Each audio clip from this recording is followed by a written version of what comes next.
आखिरी बीज और सच्चा दोस्त। हरिया एक गरीब किसान था।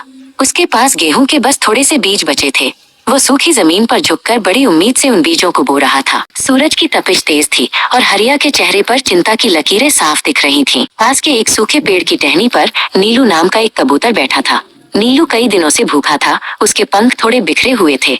वो अपनी छोटी आंखों से हरिया को बीज बोते हुए देख रहा था। जब सारा काम खत्म हो गया तो हरिया ने अपने हाथ जोड़े और आसमान की तरफ देखा।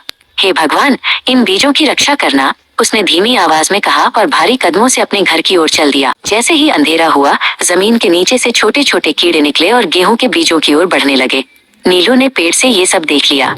उसे पता था कि अगर ये कीड़े बीजों को खा गए तो हरिया के पास कुछ नहीं बचेगा। नीलू खुद बहुत कमजोर था, लेकिन उसने सारी रात उन कीड़ों का मुकाबला किया।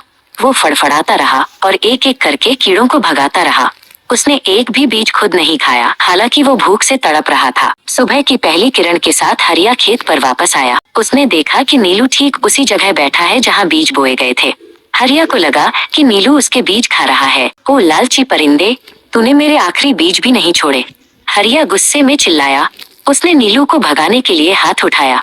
नीलू इतना थक चुका था कि उसमें उड़ने की भी शक्ति नहीं बची थी। नीलू ने एक बार अपनी आंखें खोली, हरिया की तरफ देखा और फिर धीरे से एक तरफ गिर गया। उसकी सांसें थम चुकी थीं।